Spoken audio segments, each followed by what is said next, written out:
This morning I'm joined here by Dr. Mateo. He's an infectious disease specialist from Sanford Health. And we're talking about flu shots today because 'tis the season. We're here already. So I just kind of want to start with the most important thing, and that's who should be getting the flu shot. And thank you so much, first of all, for joining us, Dr. Mateo. My pleasure.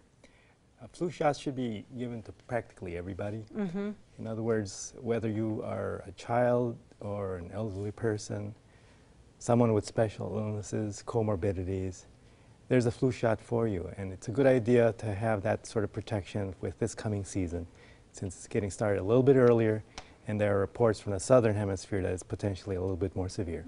Now, I just got my flu shot, so I feel like I'm well protected already. And I know Amber and Tim are going to be getting their flu shots here. I know they're getting prepped. And so as far as getting the flu vaccine, can you still get the flu even if you get the vaccine? There's a chance that you can get the influenza infection despite being vaccinated. It's not 100% protection, but it's the best that we can offer. And year to year, no one really knows just how effective it might be until much later on after the season's done. But in order to protect yourself, your family, your loved ones, it's the best thing to do. All right, and I think Amber just got her shot there, and I know she has a little anxiety. People have anxiety with the flu shot. And there used to be a flu mist, but that's not available, right? It's available this year. Okay. It is available this year. Okay. It's a new recommendation from the CDC and the ACIP. So we're talking about an option where you don't necessarily need to be given a needle injection. Okay, so those with fear and anxiety, kind of like Amber does, that's an option for them. That's good to know. And how effective was the flu vaccine last year? Unfortunately, because of the strains that were circulating, the efficacy was not that good. Well, it's just something that's it's very hard to know exactly what you're vaccinating for, but still probably worth getting vaccinated for.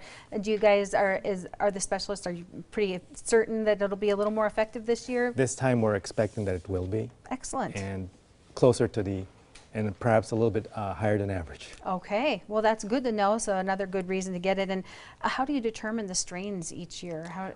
Well, that's determined through a research system throughout the world where laboratories are monitoring the circulating strains. So from year to year, there's a little bit of a shift, occasionally a little bit of a drift, maybe a major shift. But the strains, there are 3 in the trivalent vaccine, there's 4 in the quadrivalent vaccine.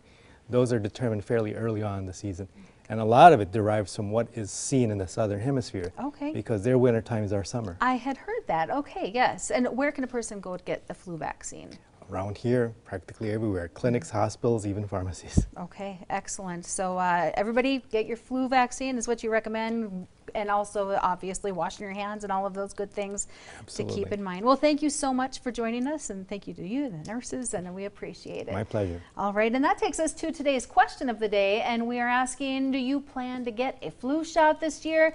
An almost 50-50 split there. 51% say no, 49% say yes. So be sure to weigh in there on our Facebook pages and let us know what your plans are.